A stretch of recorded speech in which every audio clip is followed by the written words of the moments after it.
Saya nggak ingat semuanya lagi. Assalamualaikum ya Rasulullah gitu. Rasul tuh ngewarisin kita tuh dua hal kan. Yang pertama Al-Quran, yang kedua sunnah tuh.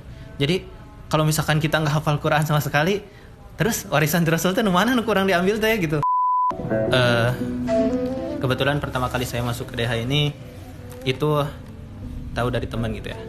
Jadi pas kemarin kuliah itu yang namanya kita punya hafalan, terus di tempat kuliah kita tahu sendiri kan kayak gimana ininya susahnya gitu ya ngejaga hafalan itu, karena lingkungannya yang tidak mendukung juga, teman-temannya juga emang mungkin lebih ke arah hedonis duniawi gitu ya, duniawi pokoknya. Makanya hafalan itu selama 2 tahun lebih, 2 tahun setengah kali ya, ada ya 2 tahun setengah itu nggak, hampir pegang Quran aja hampir nggak pernah, padahal SMA dulu sempet ngapal. Tahu kesini itu awalnya dari temannya tuh namanya Ali Akbar Perdana. Ya, Ali Akbar ini rekomendasiin kesini aja katanya, daripada ini kamu nggak ada lingkungan yang bener gitu kan, nggak ada teman yang bisa dianggap ngobrol juga, nggak bisa ngapal juga, ya udah nyobain kesini gitu. Pas di sini alhamdulillah orangnya di sini baik-baik semua gitu, ustadznya apalagi luar biasa.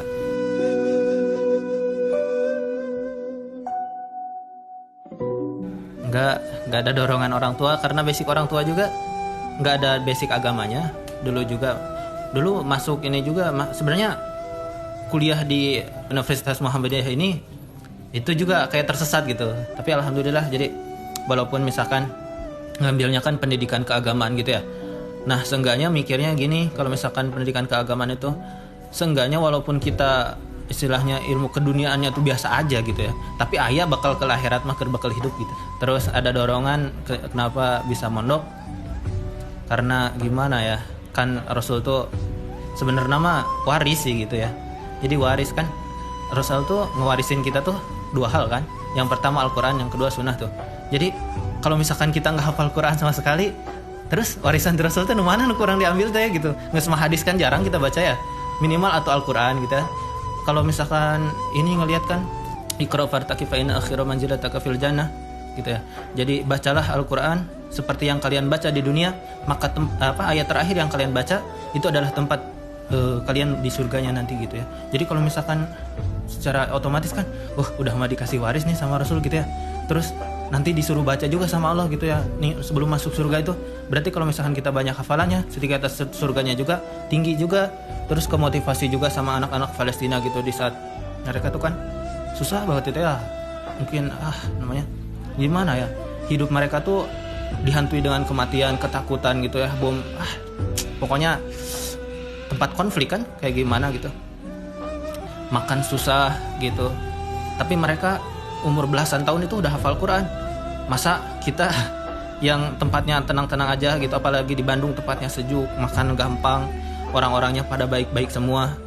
Misal kita nggak hafal gitu, kalau anak kecil di sana jokesnya itu kalau misalkan ini tuh bilangnya kayak gini, kalau misalkan nanti aku masuk surga gitu ya, aku surganya lebih tinggi loh daripada kamu gitu. Soalnya kenapa? Soalnya aku udah 30 juz, kamu baru 20 gitu.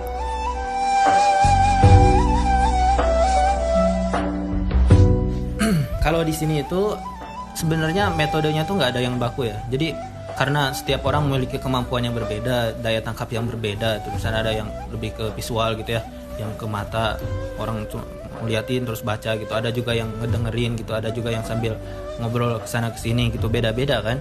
Jadi Ustadz tuh yang penting kita nargetin di sini tuh 1 hari setor 1 halaman gitu. Jadi kalau misalkan udah setor 1 halaman, mau gimana caranya kan nggak bisa maksain juga kan, nggak ada metode terbaik, karena metode terbaik dari kadang-kadang bisa kita yang bisa nyiptain metodenya sendiri kayak gitu. Kalau misalkan waktu mau hafal mah, jadi emang ustadznya lebih fleksibel banget sih. Salut banget gitu ya sama ustadz ini, sudah sunar di Badrul Zaman gitu ya. Di saat orang lain mungkin kikir gitu ya sama harta itu, mereka mungkin bisa jadi banyak orang yang lebih kaya gitu dari beliau, tapi beliau ini menginfakkan seluruh waktunya gitu ya, tenaganya, hartanya untuk anak-anak di sini gitu ya. Sekarang kan hampir 100 mungkin, ada ya 100 ya, hampir 100-an gitu ininya santrinya. Beliau istilahnya mungkin dibantu sama donatur-donatur yang lain, tapi kontribusi paling besar kan dari beliau gitu ya. Itu sesuatu banget gitu. Gak banyak, bukan gak banyak, sedikit mungkin 0, berapa persen orang yang bisa kayak gitu kayak beliau. keikhlasan beliau gitu ketika mendidik tanpa pamrih. Nggak pernah sama sekali Ustadz tuh bilang minta uang dong gitu ya, atau misalkan iuran buat apa gitu, buat listrik atau buat apa, nggak pernah sama sekali Ustadz.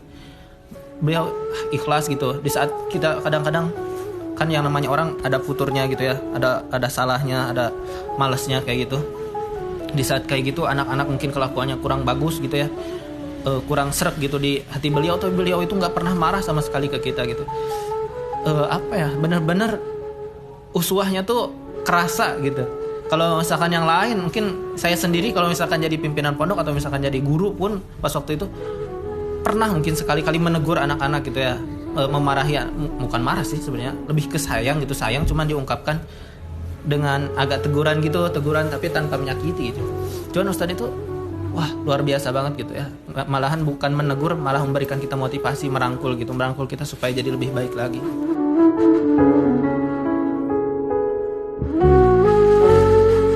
Caranya tuh biasanya 15 menit waktu buat ngulang-ngulang gitu ya, dari benerin dulu, dilihat dulu tajwidnya gitu ya, huruf-hurufnya itu jangan sampai ada yang salah, dibaca diulang-ulang 15 menit. Nah udah gitu 15 menit lagi buat ngafalnya, udah 1 halaman, jadi setengah jam 1 halaman. Kadang-kadang kalau misalnya ayatnya susah kayak di surat Yusuf tuh yang Yus 12 misalnya yang falamma sami'at bimakrihinna wa atadat lahunna mutaqawa, yang itu agak sulit, itu 2 jam itu nggak hafal-hafal, nggak tahu mungkin dia lagi kangen sama aku.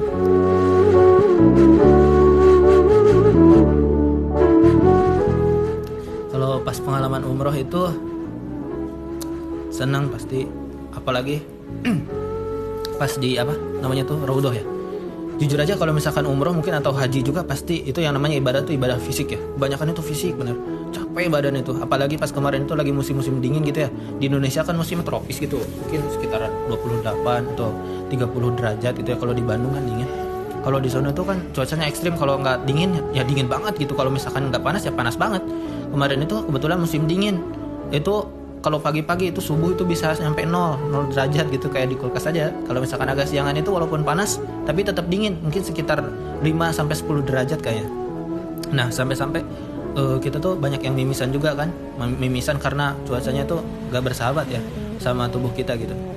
Tapi pas di sana ini kan ngantri ke Raudhah tuh, pas di depan Raudhah. Kita ngantri awal-awal itu kita nggak tahu, Ustadz juga mungkin nggak tahu tata cara. Maksudnya tuh ada perubahan tata cara buat masuk ke Raudhahnya gitu. Kalau dulu mungkin berbeda gitu tahun sebelumnya itu, nah tahun berikutnya itu, tahun kemarin itu, tahun ini ya, masih tahun ini kan. Tahun ini tuh emang caranya tuh kita harus nganterinya tuh di depan, di pinggir, bukan di agak belakang dikit gitu. Nah, pas awal-awal kita nunggu dari jam 2 subuh sampai jam 6 karena di sana tuh adannya jam 6. Waktu itu adan subuh itu jam 6. Jadi asalila teuing eta kan adan subuh teh gitu. Awal-awal kan enggak tahu ya. Nah, sampai mau pipis juga kan ditahan-tahan karena enggak mau, tempatnya tuh enggak mau ditempatin sama orang lain kan, susah kan nganterinya gitu kan, susah banget. Pas udah kayak itu ternyata gagal. Jadi depan kita tuh pembatas yang mau masuk ke Raudhahnya. Jadi depan banget satu sop gini nih. Itu tuh kalau misalkan ke askarnya pengen gitu ya loncat atau gimana gitu tuh, cuman ya nggak bisa masuk kan, tetap gitu. Yaudah hari pertama gagal. Pas hari kedua baru kita tuh tahu nih, dikasih tahu caranya, ternyata harus antri dulu di pinggir ininya tuh. Kalau udah masuk enak banget. Enak banget kalau masuk itu jangan desek-desekan di depan. Kalau misalnya orang-orang yang kurang tahu mungkin ya, jadi mereka pada desek-desekan gitu di depan. Padahal kalau udah masuk ya diem aja di belakang, mendingan kita ngaji gitu, atau misalkan diskusi atau kayak gimana gitu yang bermanfaat. Nah, pas tadi kan cuacanya ekstrim banget, dingin. Nah, si bapak-bapak ada satu jemaahnya tuh, rombongan jemaahnya tuh nggak bawa sendal, dia sendalnya ditinggalin di pintu 19 gitu, ditinggalin. Sedangkan itu kan di pintu 20 berapa? 24 kali. Iya. 24 kalau nggak salah. Si bapaknya tuh pas mau keluar kan, kita udah Raudhah tuh keluar ya. Itu dingin banget, gak pakai alas kaki si bapak kan, kasihan udah tua. Terus udah gitu, Pak udah pakai ini aja gitu ya. Ya kita ngerasain gimana gitu ya Rasul sulitnya ketika perang Khandaq gitu. Di saat itu kan cuacanya ekstrim banget, sampai Rasul tuh 3 hari kan nggak makan juga, sampai perutnya tuh diganjal gitu. Cuaca yang lagi ekstrim kayak gitu bikin parit. Jaket cuman gitu aja, cuman mungkin berapa derajat doang, pakai alas kaki, pakai jaket. itu apa namanya, masih kerasa dingin banget. Kaki tuh saking dinginnya ngerasa kaki tuh kena air tuh jadi panas padahal airnya dingin. Itu Rasul di sana langsung keinget semua tentang sirah-sirahnya Rasul tuh. Luar biasa banget. Gimana beliau sabarnya gitu ya memperjuangkan Islam gitu. Di saat kita enak-enak gitu, tinggal nikmatin hasilnya. Di sana tuh pas ketemu gitu ya di depan rodoh banget itu, bukan depan rodoh, jadi udah keluar rodoh tuh kan ketemu sama makamnya Rasul. Assalamualaikum ya Rasulullah gitu ya. Wah, gitu. Yang biasanya kita sholawat itu mudah gitu ya diucap, tapi pas waktu itu Allahumma sholli ala sayyidina Muhammad aja sulit banget, sulit. Ngerasa Rasul tuh ada di depan kita ngejawab gitu, sadaqta gitu, atau misalkan hai apa ya namanya, kekasihku, misalnya umatku, kan disebutnya keluarga ya, keluargaku gitu, di depan ada Rasulullah. Itu sesuatu banget gitu di sana tuh. Melihat perjuangan Rasul tuh emang luar biasa sih. Gak ada yang apa namanya ya, ngalahin lah kecintaannya Rasul ke umatnya tuh. Sampai-sampai kan yang disebut-sebut sebelum meninggalnya juga bukan keluarganya, bukan anaknya, bukan istrinya, tapi umati gitu ya, umatku gitu. Masa kita nggak cinta sama Rasul itu sesuatu lah, kalau nggak cinta tuh bahaya.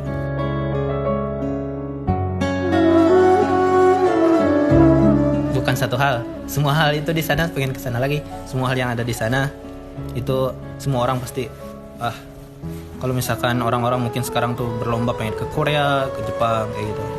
Tapi kalau di sana tuh bukan cuma satu hal, semua hal yang ada di sana tuh merindukan. Suasananya, ketenangan ibadahnya, kekhusyuannya, gak bakalan pernah kita temuin selain di sana. Gitu.